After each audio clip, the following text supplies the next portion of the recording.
Welcome students and my dear parents. JW 2026లో మంచి rank వచ్చి, అడ్వాన్స్డ్లో మంచి ర్యాంక్ వచ్చి, మీకు ఎన్ఐటి, ట్రిపుల్ ఐటి లేదా ఐఐటిలో మంచి ర్యాంక్తో సీట్ వచ్చి జాయిన్ అయ్యే టైంలో మీ సీట్ క్యాన్సిల్ అవుతే ఎలా ఉంటుంది సిచ్యువేషన్? అలాంటి సిచ్యువేషన్ ఆల్రెడీ ఫేస్ చేసిన స్టూడెంట్స్ అండ్ పేరెంట్స్ని దృష్టిలో పెట్టుకొని మీకు ముందు జాగ్రత్తగా ఈ విషయాలన్నీ చెప్పబోతున్నాను. మీరు కనుక ఓబీసీ, ఎన్సిఎల్, ఈడబ్ల్యూఎస్ సర్టిఫికెట్ కలిగి ఉండి జేఈ 2026 ఎగ్జామినేషన్ రాయబోయే స్టూడెంట్స్ యొక్క పేరెంట్స్ అయినా ఈ వీడియో ఎండ్ వరకు కంపల్సరీగా పిన్ టు పిన్ ఒక్క పాయింట్ కూడా మిస్ అవ్వకుండా వినండి. చాలా చాలా ఇంపార్టెంట్. ఎందుకనేది మీకు వీడియోలోనే క్లారిటీగా అర్థమవుతుంది.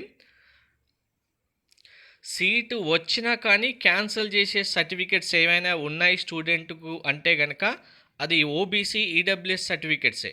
మిగిలిన ఏ డాక్యుమెంట్ విషయంలో సీట్ క్యాన్సిల్ అయినా రివర్స్ తెచ్చుకునే అవకాశం ఉంటుంది. ఆ క్యాపబిలిటీ మన దగ్గర కూడా ఉంటుంది. చాలామంది స్టూడెంట్స్కి అలా సీట్స్ కూడా వచ్చాయి. కానీ ఓబీసీ, ఈడబ్ల్యూఎస్ విషయానికి వస్తే మాత్రం సీటు మాత్రం కన్ఫర్మ్గా క్యాన్సిల్ అవుతుంది మీరు కనుక మిస్టేక్ చేస్తే. ఆ మిస్టేక్ ఏంటి అనేది ఇప్పుడు క్లారిటీగా వినండి. వీడియో లైక్ చేసి తప్పకుండా షేర్ చేయండి. అందరికీ చాలా చాలా ఇంపార్టెంట్ ఈ వీడియో. కంప్లీట్ గైడెన్స్ కోసం ఛానల్ సబ్స్క్రైబ్ చేసుకొని బెల్ బటన్ అయితే ప్రెస్ చేయండి. సో ఫస్ట్ జేఈ ఎగ్జామినేషన్ సంబంధించి సెషన్ 1కి రిజిస్ట్రేషన్ చేస్తాం మనం. ఈ రిజిస్ట్రేషన్స్ చేసే టైంలోనే మీరు ఈడబ్ల్యూఎస్ సర్టిఫికేట్ ఉంటే ఈడబ్ల్యూఎస్, ఓబీసీ సర్టిఫికేట్ ఉంటే ఓబీసీ సర్టిఫికేటు తీసుకుంటారు. కాబట్టి ఆ సర్టిఫికేట్స్ నెంబర్ ఎంటర్ చేస్తారు. ఈ 2 సర్టిఫికేట్స్ మీరు తీసుకునేది ఏ టైంకి తీసుకుంటారు? ఈ 2 సర్టిఫికేట్స్ మెయిన్గా దేన్ని బేస్ చేసుకొని ఇస్తారు? మీ ఫైనాన్షియల్ ఇయర్ బేస్ చేసుకొని ఇస్తారు. ఫైనాన్షియల్ ఇయర్ అంటే ఇప్పుడు మనకు ఏప్రిల్ 1 నుంచి ఇది 2024 నుంచి మీకు మార్చ్ 31, 2025 వరకు క్యాలిక్యులేట్ చేస్తారు. మార్చ్ 31, 2025 వరకు క్యాలిక్యులేట్ చేసి ఇక్కడ ఉన్న మీ ఇన్కమ్ సోర్సెస్ బేస్ చేసుకొని ఓబీసీ అయినా ఈడబ్ల్యూఎస్ సర్టిఫికేట్ అయినా ఇస్తారు. ఇది ఓన్లీ ఒక ఫైనాన్షియల్ ఇయర్కి మాత్రమే అప్లికేబుల్ అవుతుంది. సో దీన్ని బేస్ చేసుకొని ఇప్పుడు మీరు ఓబీసీ కానీ ఈడబ్ల్యూఎస్ సర్టిఫికేట్ తీసుకుంటారు, రిజిస్ట్రేషన్ చేస్తారు, మనకు రిజల్ట్ వస్తుంది. సెషన్ 2 చేస్తారు, రిజల్ట్ వస్తుంది. అడ్వాన్స్డ్ ఎగ్జామినేషన్ రాస్తారు, రిజల్ట్ వస్తుంది. మీకు వచ్చిన మెయిన్స్ ర్యాంక్ బేస్ చేసుకొని, అడ్వాన్స్ ర్యాంక్ బేస్ చేసుకొని కౌన్సిలింగ్ అయితే స్టార్ట్ అవుతుంది. ఇది ఎప్పుడు స్టార్ట్ అవుతుంది? జూన్లో స్టార్ట్ అవుతుంది. ఓకే, మీకు సెషన్ 2 రిజిస్ట్రేషన్ ఎప్పుడు ఉంటుంది? జనవరి, ఫిబ్రవరి మంత్ ఆ టైంలో ఉంటుంది.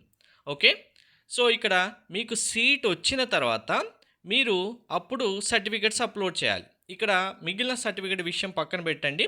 మీకు ఈడబ్ల్యూఎస్ కేటగిరీ ఉంటే ఈడబ్ల్యూఎస్ సర్టిఫికేట్, ఓబీసీ ఉంటే ఓబీసీ సర్టిఫికేట్ అప్లోడ్ చేయాలి. సో ఇప్పుడు మీరు తీసుకునే ఈడబ్ల్యూఎస్, ఓబీసీ సర్టిఫికేట్ ఎప్పటిది ఉండాలి? మీరు రిజిస్ట్రేషన్ టైంలో తీసుకున్న ఇప్పుడు సర్టిఫికేట్ ఉంది కదా, ఓబీసీ కానీ ఈడబ్ల్యూఎస్ కానీ, ఇది అప్లోడ్ చేస్తే యాక్సెప్ట్ చేస్తారంటే చేయరు. ఎందుకంటే ఇది ఫైనాన్షియల్ ఇయర్ వరకే ఎండ్ అయిపోయింది.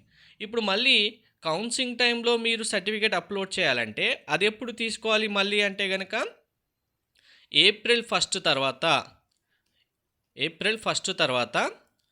2026లో మీరు తీసుకోవాలి. మీరు ఆల్రెడీ 2025లో తీసుకున్న ఫైనాన్షియల్ ఇయర్ సంబంధించిన సర్టిఫికేట్ అప్లోడ్ చేసి రిజిస్ట్రేషన్ చేస్తారు. మళ్ళీ 2026లో ఫైనాన్షియల్ ఇయర్లో మీరు మళ్ళీ న్యూగా ఓబీసీ సర్టిఫికేట్, ఈడబ్ల్యూఎస్ సర్టిఫికేట్ అందరూ కంపల్సరీగా తీసుకోవాల్సిందే. ఈ సర్టిఫికేట్ అప్లోడ్ చేస్తేనే యాక్సెప్ట్ చేస్తారు. ఈ యాక్సెప్ట్ చేసే టైంలో చాలామంది పేరెంట్స్కి ఏమవుతుంది అంటే ఇది లైవ్ లాస్ట్ ఇయర్, ఆ ప్రీవియస్ ఇయర్స్లో, అంతకుముందు ఇయర్స్లో మన ఎక్స్పీరియన్స్తో చాలా జరిగాయి. సో ఏమవుతుంది కొందరికంటే ఫైనాన్షియల్గా ఫైనల్ ఇన్కమ్ అనేది చేంజ్ అవుతుంది. చేంజ్ అవ్వడం వల్ల ఏమవుతుందంటే ఓబీసీ సర్టిఫికేట్ రాదు. ఇప్పుడు రిజిస్ట్రేషన్ టైంలో ఓబీసీ సర్టిఫికేట్ ఉంటుంది, కౌన్సిలింగ్ టైం వచ్చేసరికి ఓబీసీ సర్టిఫికేట్ రాదు. మళ్ళీ ఈడబ్ల్యూఎస్ సర్టిఫికేట్ అనేది రిజిస్ట్రేషన్ టైంలో ఇచ్చుంటారు, నెక్స్ట్ ఈడబ్ల్యూఎస్ సర్టిఫికేట్ అనేది కౌన్సిలింగ్ టైం వరకు రాదు. ఇందులో మెయిన్గా 2 పారామీటర్స్ కన్ఫర్మ్. ఒకటి ఇన్కమ్ సోర్సెస్ బేస్ చేసుకొని, రెండవది ఏం చేస్తారంటే కొందరు తెలిసి తెలియక చేస్తారో ఎలా అయినా చేస్తారు. మాకు తెలిసిన ఆఫీసర్ ఉన్నారు, లేదా గవర్నమెంట్ ఆఫీస్‌లో ఎంఆర్ఓకి మాకు తెలిసిన వాళ్ళు ఉన్నారని చెప్పి డైరెక్ట్‌గా ఏదో ఒకటి చేసి సర్టిఫికేట్ అయితే తీసుకుంటారు. ఇప్పుడు ఆ ఆఫీస్‌లో మీరు తీసుకున్న మీకు ఎవరైతే సర్టిఫికేట్ ఇప్పించిన వాళ్ళు ఉంటారో అప్పుడు ఆళ్ళు చేంజ్ అవ్వచ్చు. ఆ ఆఫీస్ మారిపోవచ్చు. ఒక క్రైటీరియా అయితే మీ ఇన్‌కమ్ సోర్సెస్ మీకు సర్టిఫికేట్ ఎలిజిబిలిటీ ఉన్న సోర్స్ ఏదైతే ఉంటుందో అది చేంజ్ అవ్వచ్చు. అంటే అబోవ్ 8,00,000 ఉంది. మేము ఇయ్యమని చెప్పేవాళ్ళు కూడా ఉంటారు. మీ ఇన్‌కమ్ అనేది. సో, అప్పుడేమవుతుంది సర్టిఫికేట్ రాదు. సర్టిఫికేట్ రాకపోతే ఏం చేస్తాం? డాక్యుమెంట్స్ అప్‌లోడ్ చేసే టైంలో ఇదే ఇంపార్టెంట్. మీకు ఐఐటీ సీటో, ఎన్ఐటీ సీటో వచ్చింది. త్రిబుల్ ఐటీ సీటో వచ్చింది. డాక్యుమెంట్స్ అప్‌లోడ్ చేస్తారు. ఇక్కడ ఓబీసీ ఇవ్వలేదు. ఈడబ్ల్యూఎస్ ఇవ్వలేదు. మీకు సమ్ రీజన్స్ వల్ల, ఫైనాన్షియల్ ఇష్యూస్ వల్ల అంటే ఇన్‌కమ్ ఎక్కువ అయిపోవడం వల్లనో, అప్పుడున్న ఆఫీసర్ ఇప్పుడు లేకపోవడం వల్లనో, అప్పుడు ఎంఆర్ఓ ఆఫీస్‌లో మీకు తెలిసిన వాళ్ళు ఇప్పుడు లేకపోవడం వల్లో మీకు సర్టిఫికేట్ రాలేదు. ఏం చేస్తారు? మాకు ఈ ఓబీసీ సర్టిఫికేట్ కానీ, ఈడబ్ల్యూఎస్ సర్టిఫికేట్ కానీ లేదు అని చెప్పి మీరు ఒక ఫార్మాట్ ఫిల్ చేసి ఇక్కడ డాక్యుమెంట్ ప్లేస్‌లో ఈడబ్ల్యూఎస్ అప్‌లోడ్ చేయమన్న ప్లేస్‌లోనో, ఓబీసీ అప్‌లోడ్ చేయమన్న ప్లేస్‌లోనో ఒక ఫార్మాట్ అప్‌లోడ్ చేస్తారు. మాకు ఈడబ్ల్యూఎస్ సర్టిఫికేట్, ఓబీసీ సర్టిఫికేట్ రావట్లేదు అని. చేసిన వెంటనే వెరిఫికేషన్ ఆఫీసర్ ఏం చేస్తారు అంటే ఇక్కడే ట్విస్ట్.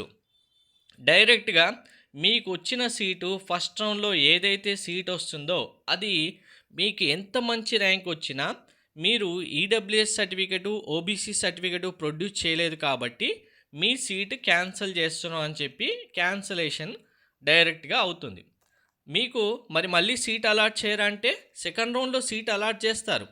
ఇక్కడ మళ్ళీ ఓపెన్ కేటగిరీలో అలాట్ చేస్తారు. మీకు ఈడబ్ల్యూఎస్ ర్యాంక్‌తో రావాల్సిన సీటు మిస్ అవుతుంది. అదే ఓబీసీతో మిస్ అవుతుంది. సెకండ్ రౌండ్‌లో ఓపెన్ కేటగిరీలో సీట్ ఇస్తారు. అదే ఏమవుతుంది? మరి మాకు అలా అయినా సీట్ ఇస్తారు కదా అనుకుంటే, ఫస్ట్ రౌండ్‌లోనే అన్ని సీట్స్ ఫిల్ అయిపోయిన తర్వాత సెకండ్ రౌండ్‌లో మీకు సీటు ఓపెన్ కేటగిరీలో రావాలంటే, అది మీకు ఫస్ట్ రౌండ్‌లో రావాల్సిన ఓపెన్ కేటగిరీ సీట్ కంటే చాలా బ్యాక్‌లో ఉన్న సీటు మీరు ఎక్స్‌పెక్ట్ చేస్తున్న దానికంటే వరస్ట్ సీట్ రావడానికే ఛాన్సెస్ ఉంటాయి. సో, ఇది చాలా ఇంపార్టెంట్ క్రైటీరియా.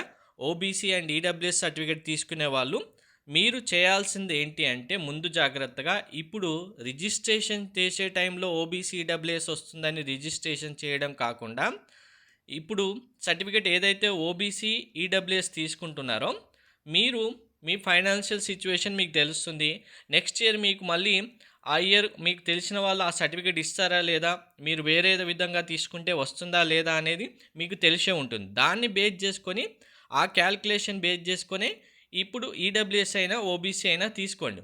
మేము ఏం పట్టించుకోము, ఇప్పుడు మాత్రమే సర్టిఫికేట్ తీసుకుంటాం, అప్పటికి ఆలోచిస్తాంలే అని చెప్పి మళ్ళీ కౌన్సిలింగ్ టైంలో అక్కడ మీకు డాక్యుమెంట్ అప్లోడ్ చేసే టైంలో సర్టిఫికేట్ రాకపోతే చాలా స్ట్రగుల్ అవ్వాల్సి వస్తుంది. కాబట్టి ఓబీసీ అయినా, ఈడబ్ల్యూఎస్ అయినా తీసుకునే స్టూడెంట్స్ అండ్ పేరెంట్స్ కేర్ఫుల్గా ఈ ఇయర్ సర్టిఫికేట్ వస్తే సరిపోదు, నెక్స్ట్ ఇయర్ కూడా సర్టిఫికేట్ రావాలి.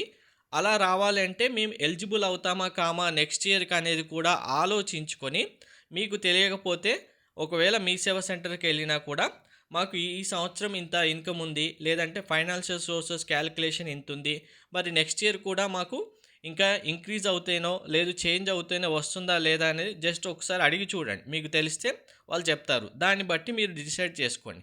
లేదంటే మీ క్యాలిక్యులేషన్స్ మీకైతే ఉంటాయి కదా, మీ ఫైనాన్షియల్ స్టాటస్ చేంజ్ అవుతుందా, ఇన్కమ్ సోర్సెస్ చేంజ్ అవుతాయా, అబోవ్ 8,00,000 వెళ్ళిపోతారనేది దాన్ని బేస్ చేసుకొని ముందుగానే జాగ్రత్తగా ఆలోచించి సర్టిఫికేట్ తీసుకోవాలా వద్దా డిసిషన్ తీసుకోండి. ఈ డిసిషన్ మీదే అవుతుంది.